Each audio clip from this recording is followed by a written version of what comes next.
Dalam nama Tuhan Yesus, anugerah-Mu limpah lebih dari cukup dalam hidup kami dari waktu ke waktu, saat demi saat, bulan demi bulan, tahun demi tahun. Gerasi lepas gerasi menunjukkan kebaikan dalam hidup kami.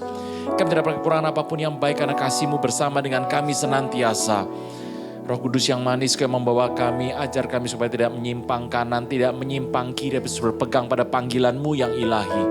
Pujian, hormat, kuasa, kemuliaan, pengakuan adalah bagi nama-Mu. Kau perisai hidupkan pagar tembok sekeliling kami, tidak pernah ada yang jahat bisa menyentuh kehidupan kami.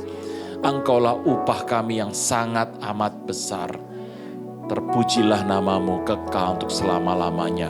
Dalam nama Tuhan Yesus yang percaya diberkati, sama-sama boleh berkata, beri kemuliaan buat Tuhan Yesus. Haleluya, haleluya, haleluya, haleluya. Amin. Saya duduk ibu-ibu sekalian. Ada 3 bapak, ada 5 bapak, ada 6 bersama dengan saya. Puji nama Tuhan. Terima Tuhan, saya terlalu terlambat kalau saya selamat tahun baru. Ini sudah bulan Juni, sebentar lagi akan merayakan Natal lagi, ada pohon Natal di sana. Bapak Ibu, saya mengerti bahwa hari-hari ini Tuhan sedang mengerjakan bagi Anda dan saya satu anugerah yang besar. Saudara Tuhan, saya mengerti bahwa Bapak Ibu masih ingat ya 2033, jangan lupa 2033 adalah hal yang penting. Itu sebuah visi, bukan nubuatan.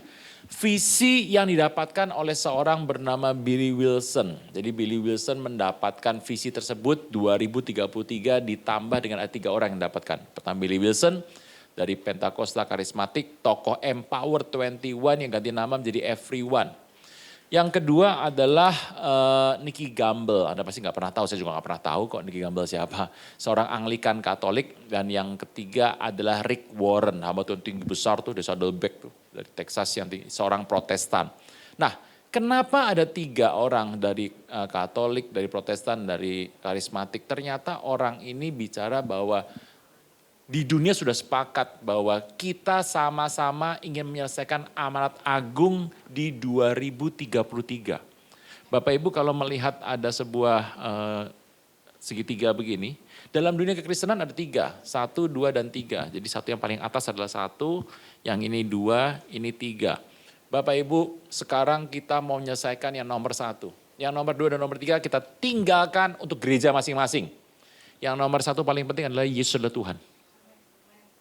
Bapa adalah Allah, Roh Kudus adalah Allah. Baptis itu penting. Berjamaah kudus penting.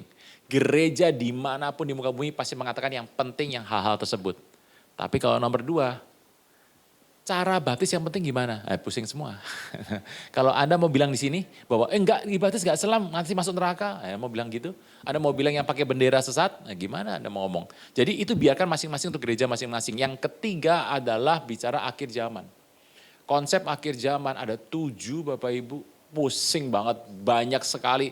Tetapi begini saja, kita tinggalkan yang nomor 2, nomor 3 untuk masing-masing gereja dan kita akan masuk kepada nomor 1 yang harus Anda selesaikan 2033. Jadi apa Pak? 2033 terjadi apa? Saya nggak bisa bilang apa-apa, 2033 adalah sebuah visi. Kalau tidak jadi apa-apa, ya Anda tambahkan 34, 35, 40. 2033 Tuhan Yesus bisa datang. Tidak pasti datang, tapi bisa datang. Bapak Ibu, saya mengerti kalau Tuhan itu pas terangkat naik ke sorga, yang menyaksikan adalah murid. Itu terangkat Tuhan dan Tuhan berjanji, dia akan datang lagi kali yang kedua. Janji itu akan ditepati kapan? Tidak ada yang pernah tahu.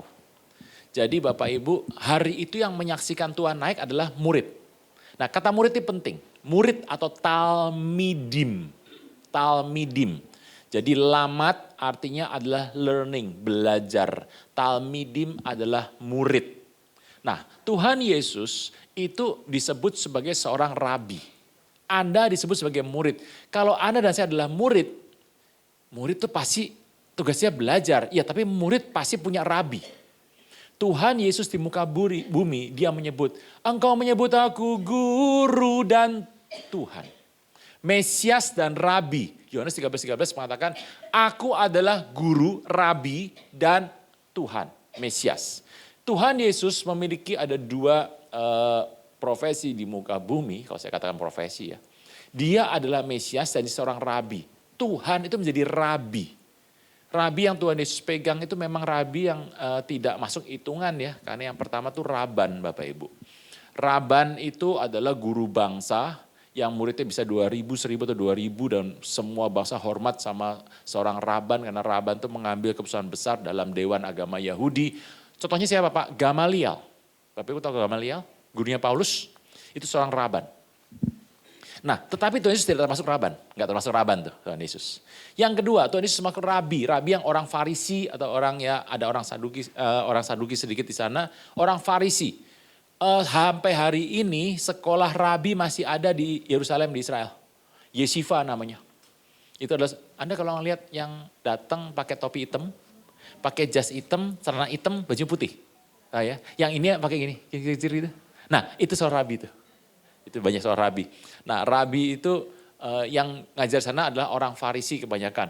Nah, tapi kalau dilihat muridnya kira 300 atau 400 orang dan itu banyak. Tuhan Yesus masuk itu enggak masuk itu. Jadi Tuhan bukan Raban, Tuhan bukan rabi-rabi itu, tapi Tuhan itu jabatannya adalah rabi kampung. Nah itu dia. Kampung Pak, iya makanya muridnya adalah 12 plus 70. Yang 70 ada yang merotol beberapa gitu ya. Jadi itu 12. Karena murid itu cuma 12 ya, karena dia rabi kampung gitu ya. Anda kalau pernah ke Israel, Anda melihat kalau di Israel itu kecil ya. Di situ lagi, betul-betul situ aja tuh. Tuhan membuat peristiwa di Galilea tuh sering banget tuh. Di Kapernaum sering banget. Nah, Bapak Ibu, apa yang dibuat oleh Tuhan? Waktu dia pergi, rabi kampung nih, dia cuma bikin KKR. Tapi sekali bikin KKR yang datang itu 40.000. Tuhan memberi makan 5.000 laki-laki tuh. Perempuan belum dihitung loh. 5.000 laki-laki makan. Lah perempuannya berapa? Total ada 4.000 kira-kira lah. 9.000. Orang Yahudi kalau punya anak berapa? Satu anak saya, satu. Jadi anak tuh banyak banget sehingga yang bisa makan hari itu adalah 40.000 plus sisa 12 bakul. Jadi Bapak Ibu Tuhan Yesus adalah rabi kampung. Makanya Anda ngerti kenapa orang Farisi benci sama Tuhan Yesus, ahli Taurat kesel sama Tuhan Yesus, orang Saduki sepertinya tidak suka sama Tuhan Yesus ya karena rabi kampung. Tapi kalau bikin KKR 40.000, sisa 12 bakul. Nah, peristiwa Yesus adalah seorang rabi sampai hari ini dan terus ke depan. Dia rabi. Anda hari ini menjadi orang percaya. Tetapi Tuhan katakan, pergilah jadikan semua bangsa murid. Murid. Tuhan itu menjadikan murid. Jadi kalau Anda nginjili orang, sudah diinjili bertobat tuh. Ini orang bertobat ini adalah bayi baru lahir. Anda nggak bisa lepas begitu saja. Anda harus bawa dia pelan-pelan supaya dia mengenal siapa Tuhan. Dan itulah yang Tuhan katakan kepada dan saya. Tugas Anda di muka bumi cuma satu. Seraya engkau berangkat pergi, sambil engkau berjalan lewat, kau muridkanlah semua bangsa. Nomor 2, baptis dalam nama Bapa, Anak, dan Roh Kudus. Nomor 3, ajarlah mereka melakukan sesuatu yang kau perintahkan pada mereka, ketahuilah. Kalau Anda melakukan 3 hal ini, Tuhan akan menyertai engkau senantiasa sampai akhir zaman. Bapak Ibu, Anda disertai oleh Tuhan? Kalau Tuhan bersama dengan Anda, apa yang Anda takuti apalagi? Nggak ada tuh. Jadi penyertaan itu hanya terjadi kalau engkau melakukan 3 hal tersebut. Tuhan berikan kepada Anda. Dan di muka bumi ini ada banyak profesi. Profesi apa yang Anda jalani sekarang? Ibu rumah tangga, sebuah profesi, atau dokter, atau insinyur. Ya kalau insinyur gak akan hadir sini, kerja hari ini. Bapak Ibu. Itu adalah bukan profesi dan Tuhan memberkati profesi itu dengan tujuan supaya engkau bisa fokus kepada rencana Tuhan yang besar. Bapak Ibu, menjadi orang percaya ini unik loh. Kalau jadi orang percaya, Anda gak mungkin jadi orang paling kaya di muka bumi. Anda harus tahu itu. Kalau Anda jadi orang percaya, Anda gak mungkin jadi orang paling pintar di muka bumi. Gak akan. Bapak Ibu Anda mengerti ya, tugas Anda sebagai orang percaya. Saya menjadi orang terhebat, gak bakal gitu ya. Sebab kalau Anda menjadi terhebat di muka bumi, Anda harus mengikuti cara dunia. Bapak Ibu mengerti, kita dipanggil Tuhan jadi orang percaya supaya Anda memuridkan dan dimuridkan. Pemuritan ini adalah merupakan hal yang penting yang sudah jarang dilakukan oleh orang Kristen hari-hari ini. Bapak Ibu, seorang murid itu memiliki seorang guru. Dan guru itu adalah seorang rabi. Tuhan Yesus adalah rabi. Jadi Tuhan Yesus itu mengajar Anda melakukan. Dan sekolahnya di mana? Sekolahnya tuh ada sekolah-sekolah, Pak di sekolah-sekolah negeri Pak, di sekolah swasta, bukan. Anda adalah seorang murid kalau Anda punya guru. Anda menyebut diri Anda murid kalau Anda punya guru. Kalau Anda tidak punya guru, Anda bukan murid. Jadi Anda mengerti ya, hari ini kalau engkau menghadapi sesuatu, engkau berkata, Tuhan, aku ini murid, engkau gurunya. Sekolahnya di mana? Sekolahnya di mana tuh? Sekolahnya di muka bumi ini. Bapak Ibu mengerti bahwa di muka bumi ini ada banyak hal yang besar. Saya harus katakan bahwa jadi orang percaya, Anda sebaiknya tidak berpikir hal-hal yang besar. Jadi orang percaya, Anda harus berpikir bahwa segala sesuatu yang besar di muka bumi, pasti dimulai dari hal yang kecil. Bapak Ibu melihat bahwa prinsip Tuhan seperti itu. Kalau Anda sekolah di muka bumi, sekolah itu adalah sekolah yang Roh Kudus berikan. Dan Roh Kudus paling suka hari ini saya berikan pada Bapak Ibu mengerti bahwa engkau di muka bumi harus punya padang gurun. Padang gurun di muka bumi itu. Pak, saya jauhkan saya dari padang gurun. Enggak bisa. Musa lagi santai-santai, duduk gitu ya, istirahat siang, tiba-tiba lihat semak terbakar. Tapi semaknya tidak hangus. Dan Musa bingung, ini siapa ini? Tuhan di sana. Tempatnya di mana? Di Yeshimon. Jadi Bapak Ibu tolong bedakan ya, padang pasir dengan padang gurun Israel itu beda. Yang dimaksud di Alkitab adalah padang gurun Israel, bukan padang pasir yang isinya pasir semua, bukan. Padang gurun Israel itu ada tanamannya tapi kecil gitu, kecil. Nah, padang gurun Israel seperti itu. Tempat padang gurun adalah tempat yang baik. Engkau harus mengalami sebuah konsep padang gurun. Tempat padang gurun adalah hal di mana engkau bisa mendengar suara Tuhan. Padang gurun sepi, tidak ada suara, tidak ada gangguan, kondisinya betul-betul hanya Anda bersama dengan Tuhan. Padang gurun ini engkau harus punya setiap orang. Kau berkata, di manakah padang gurunku? Sebab Roh Kudus waktu mengajar engkau, pasti engkau akan dibawa ke padang gurun. Anda ngerti firman di Tuhan katakan bahwa, dan Roh Kudus membawa Tuhan Yesus ke padang gurun untuk dicobai selama 40 hari. Di mana? Padang gurun. Padang gurun adalah merupakan satu hal yang besar. Satu hal yang menarik dan itu wajib dimiliki orang percaya supaya itu akan membangun diri Anda dan saya. Bapak Ibu mengerti bahwa di padang gurun semuanya bisa terjadi. Padang gurun Musa bertemu dengan Tuhan berkali-kali di padang gurun. Musa terima 10 perintah Tuhan di mana? Padang gurun. Di naik gunung tuh, padang gurun naik gunung tuh. Dan gunung, beda kalau gunung Indonesia tuh isinya. Indonesia kalau ngomong hutan, itu antara hutan tuh gunung sama hutan yang enggak gunung, sama itu. Karena hutan itu ya gunung ya hutan itu gitu ya. Tapi kalau orang di sana, gunung pasti gunung batu. Batu itu gunungnya. Tidak ada yang namanya tumbuhan-tumbuhan yang besar-besar, enggak ada. Bapak Ibu, jadi Anda harus melihat bahwa sebuah tempat yang Tuhan berikan sama Anda merupakan hal yang penting. Hari ini engkau berdoa. Tuhan, di manakah di padang gurun? Padang gurun gak enak Bapak Ibu. Tetapi Tuhan akan mengajar Anda di padang gurun. Kalau Anda masuk padang gurun, Anda akan lebih maju daripada sebelumnya. Hari ini engkau berkata, di manakah padang gurun? Engkau harus punya. Tuhan keluar kamu dari padang gurun. Kalau belum waktunya engkau gak akan keluar dari padang gurun. Padang gurun adalah hal yang penting. Padang gurun jangan Anda takuti. Padang gurun adalah merupakan sebuah tempat orang percaya untuk dididik oleh Tuhan. Nah saudara Tuhan, kalau Anda melihat di dalam konsep kekristenan ya. Ini belum firman loh, saya belum baca firman kok. Lo nanti toh firman belakangan nanti. Ini ngobrol dulu, udah lama gak ketemu Bapak Ibu.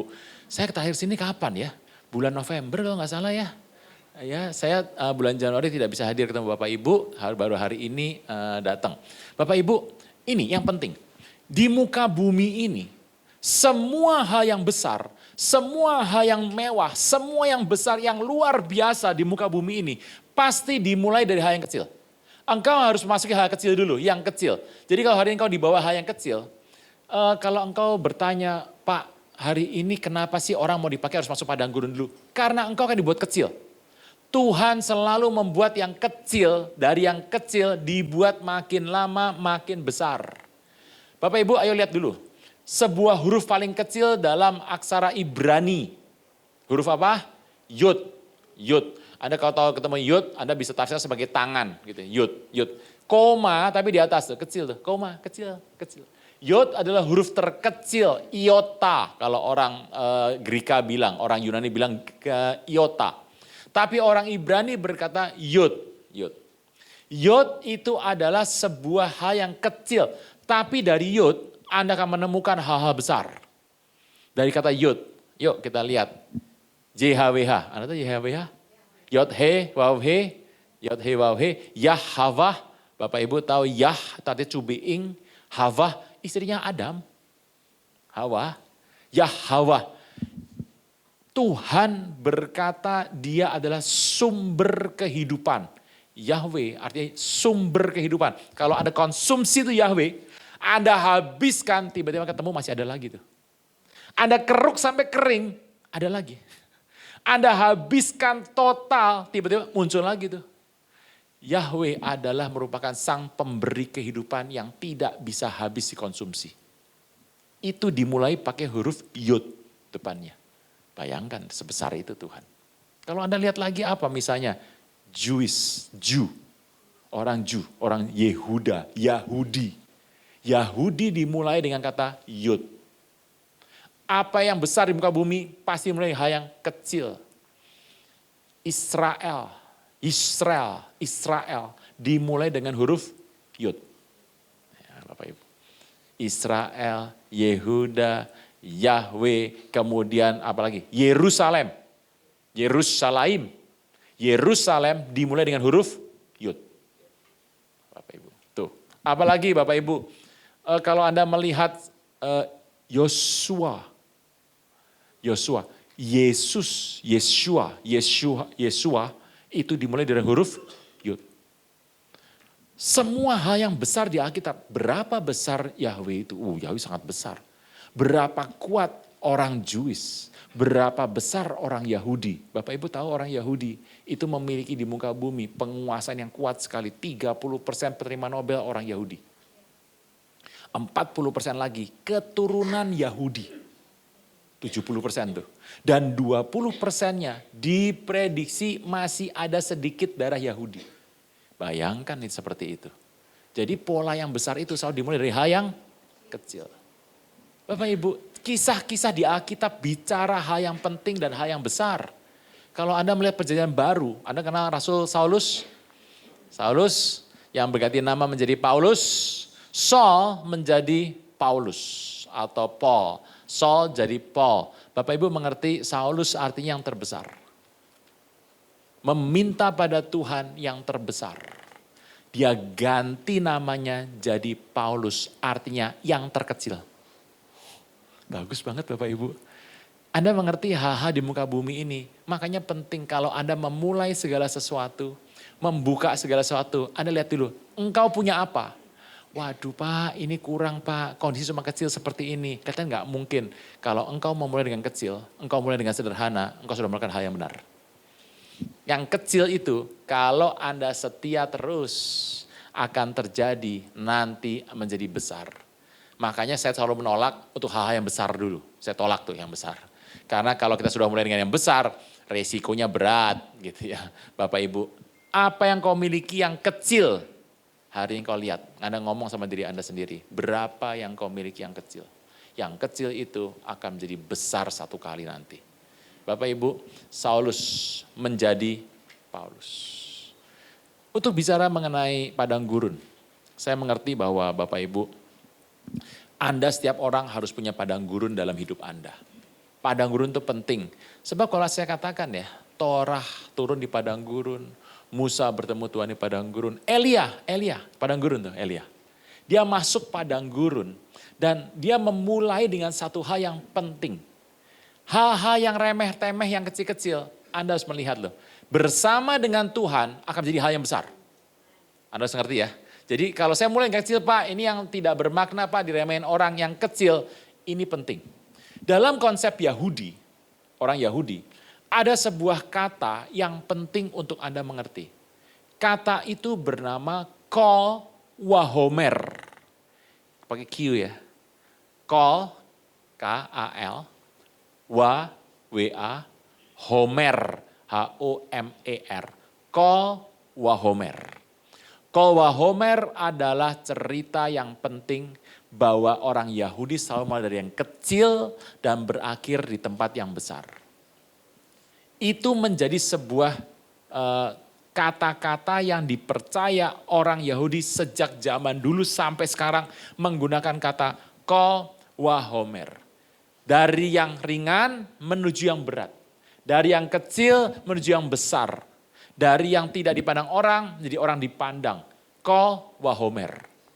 Cerita kol wahomer itu juga ada di Indonesia. Tetapi konsepnya tidak diyakini orang di Indonesia sebagaimana seharusnya. Bapak Ibu, kol wahomer itu penting. Hari ini saya akan mengajar Anda kol wahomer. Satu hal yang penting dari hal yang kecil, kalau Anda percaya dari Tuhan, engkau bersama dengan Tuhan, engkau berdoa dengan Tuhan, dan kelak engkau akan jadi besar. Nah Bapak Ibu, Anda kalau buka Matius 7 ayat 11, ini baru firmannya mulai, yuk kita buka Matius 7. Bapak Ibu, siapa yang membawa Alkitab ini? Ini seperti ini. Satu, dua. Kita bertiga nih Bu, bertiga nih. Oke, 3 orang, nggak apa-apa. Oh, saya udah maju Pak, saya bawanya itu adalah handphone. Oke. Simpen saja handphone Anda, kita nonton di sini. Saya akan bacakan bagi Anda semua. Baterainya ada save aja, save your battery untuk nanti nonton medsos belakangan Bapak Ibu. Itu kan nempel sama hidup saya Pak, ke toilet saya bawa, makan saya pegang. Jadi ada Alkitab nempel sama hidup Anda dan saya. Puji nama Tuhan. Bapak Ibu, yuk kita buka Matius 7. Matius 7. Matius 7 ayat 11. Matius 7 ayat 11. Ini penting nih. Jika kamu yang jahat tahu memberi pemberian yang baik kepada anak-anakmu, apalagi Bapa di... Ini penting nih Bapak Ibu. Ia memberikan yang baik kepada mereka yang meminta. Anda kalau mau yang baik dari Tuhan, Anda harus minta loh. Anda berdoa dalam doa Anda meminta sama Tuhan. Anda harus minta sama Tuhan. Tapi kan Tuhan tahu, Anda perlu. Tapi engkau harus minta sama Tuhan. Tuh, minta. Yang jahat tahu memberi yang baik sama anak-anakmu. Bapak Ibu, di muka bumi ini. Kalau Tuhan itu memberikan yang baik kepada anak-anaknya. Apalagi kepada anak-anak yang taat sama Tuhan. Kol wahomer. Sebuah kondisi kalau engkau memberikan sama orang tuh apa yang baik menurut dia. Apalagi Bapa di sorga. Jadi konteksnya Bapa yang di bumi akan baik sama anaknya. Apalagi Bapa di sorga. Gitu. Peristiwa kol wahomer itu penting. Alkitab dicatat penuh dengan cerita kol wahomer. Cerita di Alkitab banyak sekali kol wahomer, banyak banget gitu ya. Bapak Ibu ingat sebuah kisah Matius 6 ayat 26? Pasang. Matius 6 ayat 26. Yuk kita baca. Matius 6 ayat 26. Pandanglah burung-burung di langit yang tidak menabur, tidak menuai, dan tidak mengumpulkan bekal dalam lumbung. Namun diberi makan oleh Bapa ngasih makan di sorga. Bukan kamu jauh melebihi burung-burung itu? Bapak Ibu. Ini sebuah konsep yang kol wahomer banget. Dari yang kecil engkau akan dapat yang besar. Bapa di sorga memberikan kepadamu satu anugerah yang besar. Nah, Matius 6 ayat 12. Wah, ini penting. Cerita dalam pengampunan juga ini. Ampunilah kami akan kesalahan kami. Apa? Seperti kami mengampuni orang yang... Jadi kalau Anda tidak mengampuni orang, firman Tuhan mengatakan dosamu tidak akan diampuni. Tidak akan diampuni. Bapak Ibu, kisah ini benar dan Tuhan mengatakan Bapa di sorga yang melakukan ini semua. Ada yang bilang sama saya, Pak saya ini nonton Pak. Nah, nonton apa? Itu Pak di YouTube. Anda kalau buka YouTube hari ini, akan pusing lihat YouTube. Ada pendebat orang Kristen. Ada orang-orang yang non-Kristen yang berdebat dan mereka berdebat dengan bahasa yang paling kasar. Ada sudah nonton? Waduh gak nonton nih. Pendebat orang-orang Kristen bicara, yang ini bicara, ngadu pakai bahasanya kasar bukan main. Tapi saya mengerti, perdebatan itu saya juga bingung kenapa pemerintah gak masuk ke sana ya. Itu bejibun. Bapak Ibu mengertilah. Konsep yang didebatkan mereka adalah kristologi. Jadi Yesus Tuhan ya, Yesus Nabi bukan, Yesus manusia dong. Waduh banyaknya bukan main di situ. Bapak Ibu, ini kondisi ini cenderung akan membuat orang, wah kalau saya ngalami begini gimana nih Pak? Saya rasa-rasa kurang mengerti Pak. Jadi Anda mulai goyang. Bapak Ibu, konsep Tritunggal memang gak ada di Alkitab. Tetapi Alkitab adalah sumber Tritunggal yang paling baik. Anda mencari kata Tritunggal di sini, gak ada Bapak Ibu, gak ada. Tetapi di Alkitab, di seluruh kitab, ada 66 kitab kita punya. 39 di PL, 27 ada di PB. Pak, ada orang lain? Iya saya tahu, ada orang yang punya 73 kitab. Ada yang punya 78, yang punya 81, yang punya 88. Banyak tiap kepercayaan itu banyak macamnya gitu. Tetapi Anda dan saya memiliki 66 kitab yang sudah selesai final di abad pertama. Sudah selesai final tuh. Cerita Tuhan itu kepada Anda. Bahwa dari yang kecil kepada yang besar diceritakan di seluruh isi Alkitab dari depan sampai belakang. Di semua kitab ada di sini. Anda kalau mau cari, Pak Tritunggal itu gimana sih? Alkitab bercerita Tritunggal sejak dari awal. Bapak Ibu, Anda akan melihat bukti ya. Kitab suci, kalau Anda baca surat cinta, ini kalau ini ibu-ibu yang sudah usianya lanjut pasti pernah baca surat cinta. Kalau yang muda sekarang nggak pernah, surat cinta itu apaan sih surat cinta gitu ya. Nah ya, Bapak Ibu, Anda kalau baca surat cinta, gitu, pertama itu pakai surat pakai tangan. Tanggalnya Anda baca dulu tuh tanggal Jakarta. 01 strip 03 strip tahun 56. Wah, 56, wah lama banget tuh. Masih 56 tuh. Adinda tersayang, koma. Wah Anda baca berkali-kali tuh. Anda pasti membaca dari depan terus ke belakang, terus sampai lembar keempat. Endingnya kita harus putus. Nah, udah kaca. Bapak Ibu, kenapa Anda baca dari depan, saya belakang, Anda baca semua. Sebab itu penting. Bapak Ibu, hari ini ambil komitmen. Anda harus membaca Alkitab setiap hari. Harus baca. Kalau engkau nggak baca, Pak kenapa saya gini Pak, kenapa saya kayak gini? Ya itu sudah Anda harus dapatkan begitu. Anda harus membaca Alkitab. Baca Alkitab. Depan sampai belakang, maju di depan sampai belakang. Kapan Pak berhentinya? Nanti kalau Tuhan sudah datang. Atau kalau peti dipaku, klek, gitu, peti udah Anda berhenti, nggak bisa baca lagi. Bapak Ibu, kisah Tuhan di muka bumi, dia dari depan sampai belakang. Seluruh isi firman Tuhan tuh bicara mengenai konsep Tritunggal. Anda mengatakan seperti ini Pak, kok bisa? Anda buka Kejadian 1 ayat 1. Kejadian 1 ayat 1. Pasang saja di sini bagus ini. Yang nggak usah buka-buka lah, ini pasang sini kok. Ya toh. Pada mulanya Allah menciptakan langit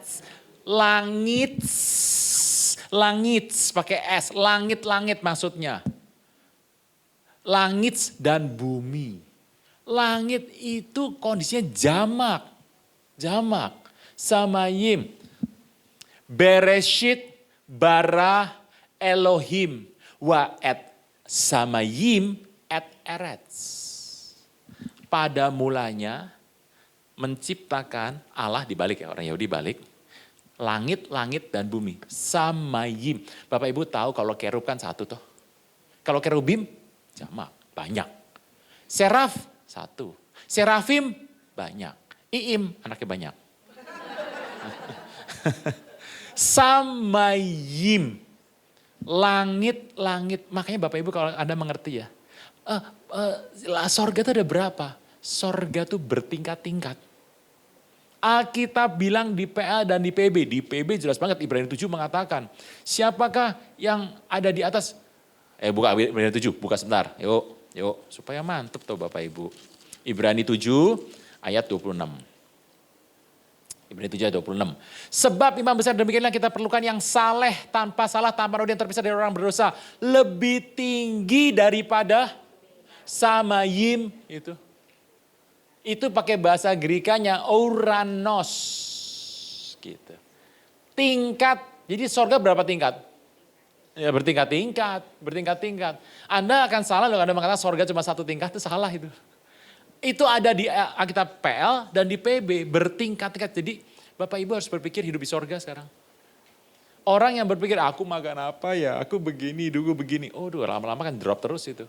Bumi cuma satu, tapi saya punya banyak Pak, saya punya uang, saya punya mobil, saya punya kapal, saya punya apartemen, saya punya rumah Pak, banyak Pak. Enggak, itu cuma satu. Tapi engkau nanti akan hidup di atas sana, kau dan saya akan hidup di atas sana. Di situ ada banyak berkat yang indah. Engkau nggak bisa cerita apa-apa. Karena Alkitab sengaja menutup itu, sedikit saja dibuka. Kondisi sorga seperti apa? Hanya bisa, ya sorga itu ada dari emas, tapi ya sampai situ aja. Gitu. Tapi Anda tahu di sorga itu bertingkat-tingkat. Ayat 1, Kejadian 1 ayat 1. Kejadian 1 ayat 1 mengatakan, Beresit bara Elohim. Jadi Tuhan menciptakan langit dan bumi. Kejadian 1 ayat 1 pasang. Bapak Ibu, ini penting. Kata pertama Bereshit ya, Bereshit itu nama kata itu dipakai sebagai nama buku. Gitu ya. Alkitab, Bapak Ibu tahu Alkitab kita tidak pakai judul. Buku pertama adalah Kejadian, ya nggak ada. Alkitab ditulis dari Kejadian tuh tulis nyambung terus tuh. Terus sambung terus gitu ya. Ada 5 Torah disambung terus. Nah Bapak Ibu, pada mulanya Allah menciptakan. Nah kata pada mulanya itu adalah Bereshit. B-R, Alef, terus Shin yang seperti ini. Dan Yud dan Taf. Jadi Bereshit itu nulisnya dari kanan ke kiri ya. Dari kanan ke kiri. Ada yang tanya gini, Pak kenapa sih dari kanan ke kiri? Bapak Ibu di muka bumi ini ada 2 jenis tulisan. Dari kanan ke kiri atau dari kiri ke kanan gitu. Yang tengahnya mana tuh tengah? Bapak Ibu saya mau tanya sama Anda, negara yang ada di tengah di muka bumi negara apa? Ada yang bilang, oh Pak saya tahu Pak, Chongguo. Chong tengah, Guo negara. Ya tuh, Chongguo tuh, Tiongkok tuh. Salah. Gitu. Alkitab sudah bilang sama Anda sama saya, bahwa Yehezkiel 5 ayat 5, pasang, Yehezkiel 5 ayat 5, bahwa kota yang ada di tengah Yerusalem namanya. 5 ayat 5, mundur 1, 5 ayat 5. Beginilah firman Tuhan Allah, inilah Yerusalem di tengah-tengah, ku tempatkan dia di sekelilingnya ada negeri-negeri mereka. Negara apa, kota apa yang ada di tengah bangsa-bangsa? Israel, Yerusalem gitu. Jadi itu ada di tengah tuh. Jadi Bapak Ibu buka lagi. Yehezkiel 38 ayat 12. Yehezkiel 38 ayat 12.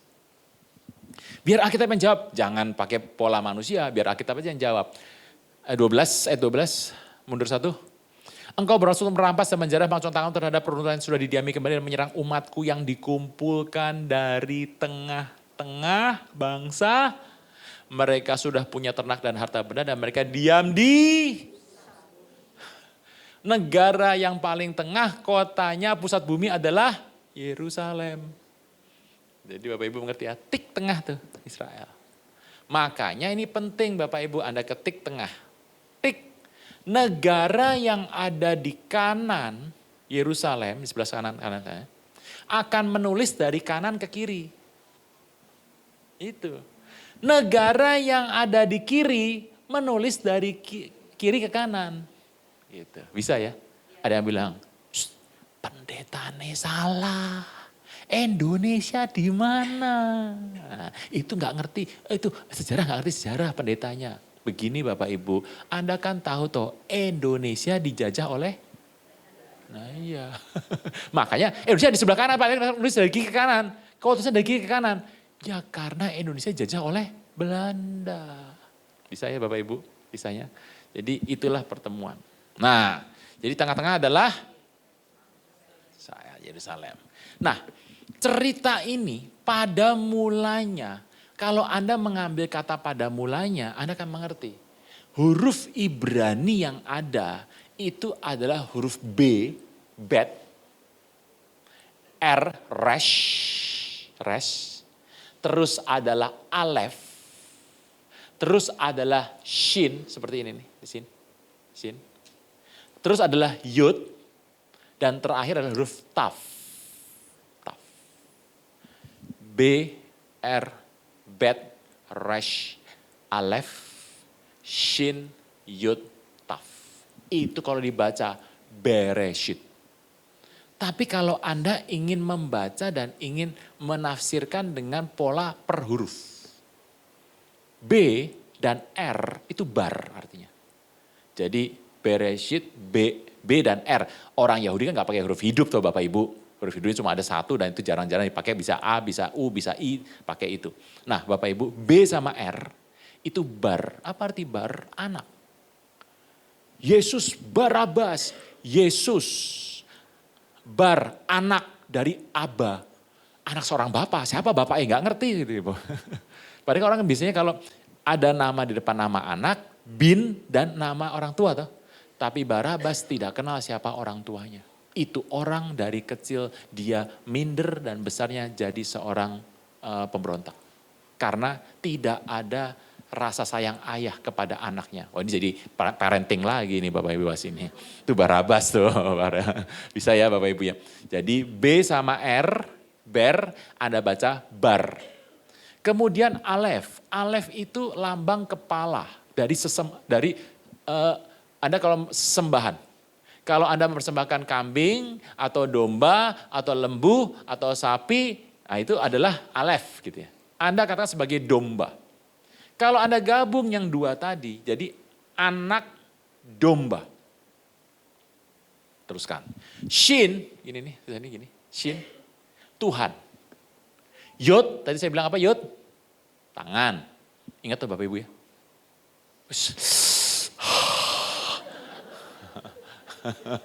Yod tangan, taf salib. Anak domba adalah Tuhan yang tangannya disalib. Siapa itu? Itu dari kata pertama. Jadi saya lihat satu. Jadi satu pasang.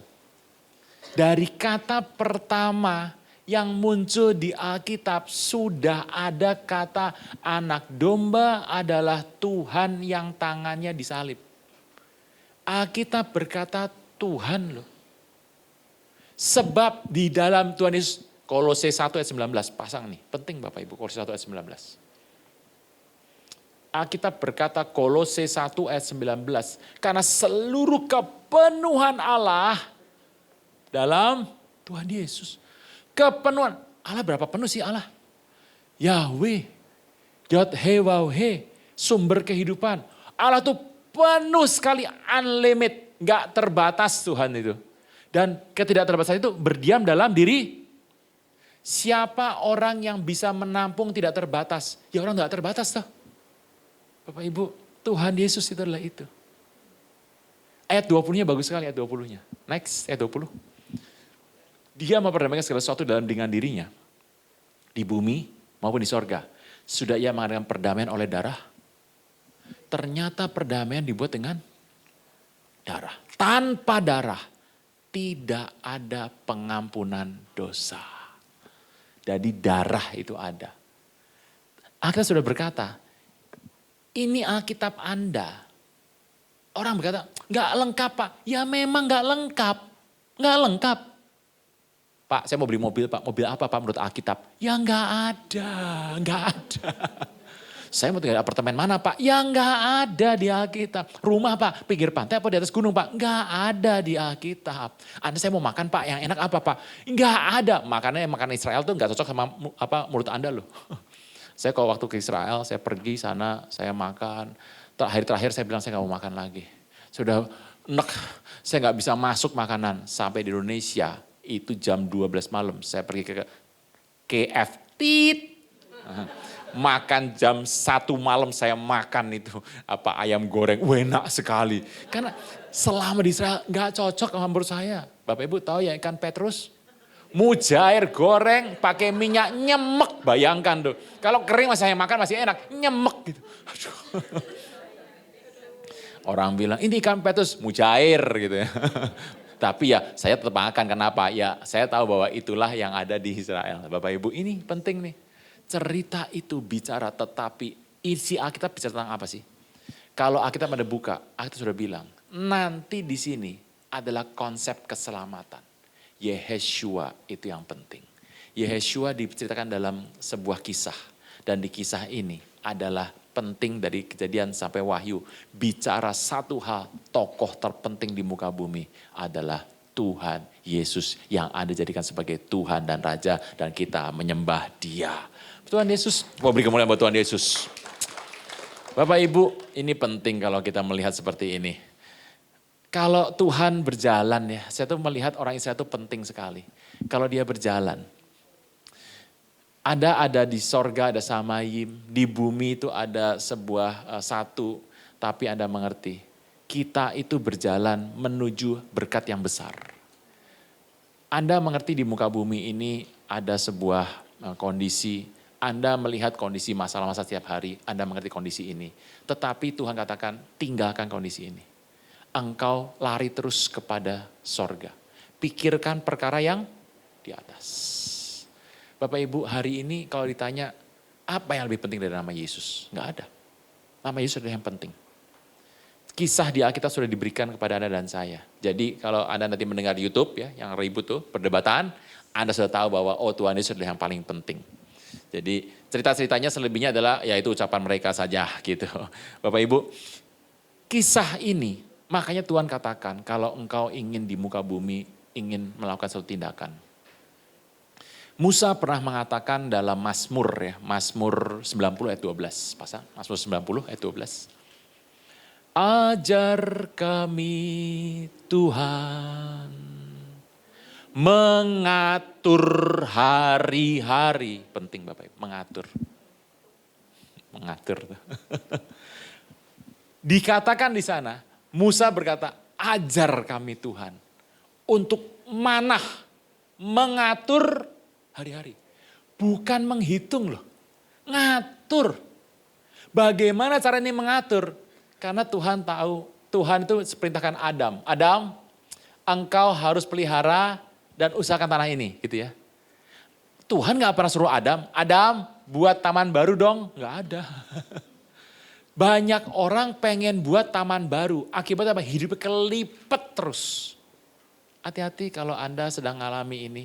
Kalau Anda membuat, Anda diberikan Tuhan sebuah taman. Taman yang indah. Dalam hidup Anda ada hal yang indah banyak. Taman. Nah taman ini kalau Anda lakukan, Tuhan katakan engkau akan diberkati. Tapi banyak orang yang pengen bangun taman gitu loh. Nah Musa berkata, ajar kami Tuhan mengatur hari-hari. Jadi ternyata kita mengatur sehari-hari. Anda mau pergi naik apa? Anda mau beli apa? Anda mau makan apa? Itu semua diatur oleh Tuhan.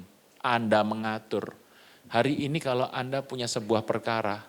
Tuhan aku mau buat ini. Kau doa sama Tuhan biar engkau mengatur. Makanya jadi orang percaya orang yang luar biasa loh Bapak Ibu. Orang percaya tuh bisa mengatur.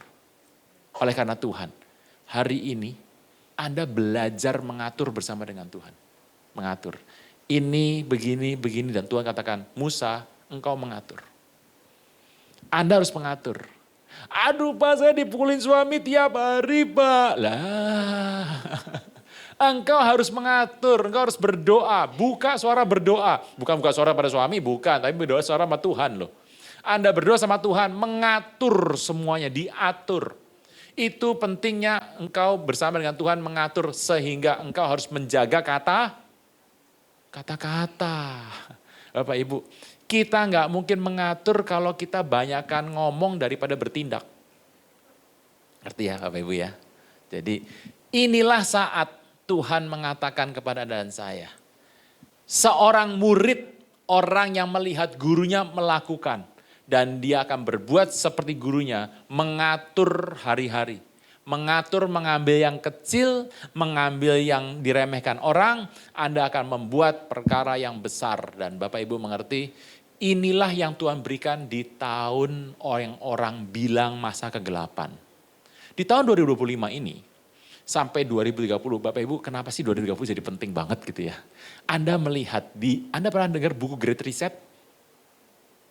Gak pernah? Oh puji nama Tuhan, oke. Bapak Ibu begini. Great Reset itu apa? Di dunia ini semua teknologi, ekonomi, politik, budaya, pendidikan, sebuah entertainment, semua fenomena di muka bumi akan di-reset. Reset, dinolkan balik. Nah orang-orang di muka bumi itu melihat, wah ini reset nih. Kalau gitu ini bahaya nih. Lalu mereka mulai menahan pembelanjaan, uang ditahan. Nah akibat yang terjadi adalah di muka bumi ada ketimpangan. Anda melihat Indonesia itu masalahnya apa? Ya masalah kayak gitu-gitu aja. Masalah Indonesia adalah internal. Jadi masalah Indonesia adalah internal. Tetapi kenapa masalah eksternal yang kena pada Indonesia? Karena Indonesia berdagang dengan negara lain. Jadi sepertinya ada hubungan dengan eksternal gitu ya. Nah Indonesia kena sekitar 20%. Gitu. Nah kondisi ini seperti nggak baik. Kalau Anda lihat sekarang Amerika sama China sudah berunding. Belum ketemu jalan tapi sudah berunding. Bapak Ibu tenang, Amerika dan China sudah diam. Diberi waktu 90 hari 3 bulan. Nanti bulan Agustus ribut lagi. Nanti Anda senang, Juni senang, Juli senang ributnya. Bapak Ibu, tarif soal di tahun 2025. Trump kenakan tarif. Anda tahu lah kalau Anda usahanya mebel gitu ya. Ke Amerika tuh, mebel jual ke Amerika. Sampai Amerika mebel akan ditambahkan 147%. Jadi mahal toh. Karena mahal, orang pindah beli yang tempat orang lain. Yang punya Anda nggak laku. Itu artinya tarif. Dikenakan tarif. Dan tarif itu dikenakan kepada negara-negara sekutu dan negara musuh. Kenapa Trump begitu? Waktu Trump bikin begini, langsung Kamboja, Myanmar, Thailand datang. Nyembah-nyembah. Ya. Oke, kamu 10%. Indonesia berkata, kita harus ke Amerika nih. Kita nggak punya duta besar. Jadi kita harus kumpulkan orang untuk pergi menghadap Trump. Kumpulkan, pergi ke Amerika. Kena 30%, Indonesia kena 30% kan? 30%. Pergi, minta sama Trump ngobrol-ngobrol. Pulang, kena 47. 32% kenanya 47. Waduh, tetapi tenang. Trump mengatakan, oke, kita tunda ini 3 bulan. Jadi tenang lagi semuanya. Nah Bapak Ibu, ini sudah tenang. Sudah ada perbincangan antara Trump sama Xi Jinping. Tetapi kondisinya kenapa yang namanya keuangan semakin turun? Karena orang-orang sedang menjaga. Ini mau great reset. Akibatnya nanti lapangan pekerjaan semakin menciut. Nah menciut gitu. Ini repot menciut. Di Indonesia berapa orang yang nganggur? Waduh lah kalau saya bilang ya ibu-ibu ini nganggur semua atau di rumah. Makanya bisa datang ke tempat ini. Gak usah, kamu ya ini contohnya ini. Bapak Ibu. Nah, ini totalnya bisa kira-kira minimal 50 juta. Gen Z 10 juta. Anak-anak yang kecil yang sekolah tidak sekolah, anak kecil tuh berapa juta tuh. Orang-orang tua yang uzur, orang tua yang bisa bekerja dan orang-orang yang produktif tapi tidak bekerja. Itu yang pungli-pungli deh. Kerja apa? Nggak kerja. Itu totalnya kira-kira 50 juta. Besar banget loh Indonesia ini. Nah Bapak Ibu harus mengerti. Peristiwa ini orang berjaga-jaga nih. Melihat, wah ini akan jadi sesuatu. Mereka jaga-jaga nggak mau keluarin duit. Akibatnya duit jadi seret. Bapak Ibu, kondisi ini Anda harus berhati-hati. Dalam kondisi ini engkau harus mengatakan, Tuhan Yesus yang tolong aku. Jangan begini, aduh Tuhan gak bisa makan nih gimana, saya sakit. Waduh Bapak Ibu, Anda jangan mengeluh dengan ucapan, tetapi Anda bersyukur sama Tuhan. Kalau suami Anda sudah bekerja, berkati dia. Bapak Ibu, tugas Anda hari ini Anda mengerti. Tuhan memberikan kepada Anda satu anugerah. Hati-hati berdoa hari ini. Kondisinya masih jauh nih, sebab Anda harus berdoa dan mengucap syukur sama Tuhan. Tuhan akan memberikan satu anugerah yang berbeda. Amin. Cerita ini menjadi murid harus engkau mulai doa dan engkau lakukan. Sebab Tuhan berkata kalau dia datang kedua kali nanti. Umatku yang setia dan benar. Engkau telah setia melakukan segala sesuatu. Mari masuklah dalam kerajaan Tuhanmu. Amin. Amin, bagi berdiri. Udah jam segini loh Bapak Ibu mau pulang. Oke, kita bangkit berdiri. Anugerah-Mu jadi perisaiku, mengelilingiku, memeliharaku. Anugerah-Mu untuk seumur hidupku. Ada saat yang lain pergi. Anugerah-Mu jadi perisaiku, mengelilingiku, memeliharaku. Anugerah-Mu untuk seumur hidupku, terjadi dalam hidupku.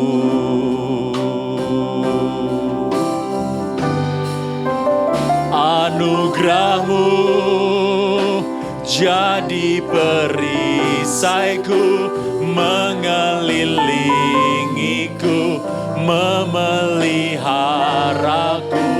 Anugerah-Mu untuk seumur hidupku.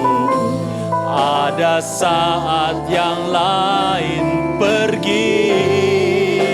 Anugerah-Mu jadi perisaiku, mengelilingiku, memeliharaku. Anugerah-Mu untuk seumur hidupku, terjadi dalam hidupku.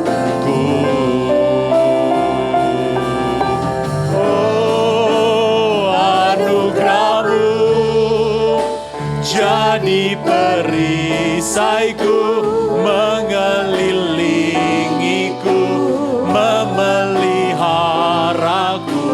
Anugerah-Mu untuk seumur hidupku.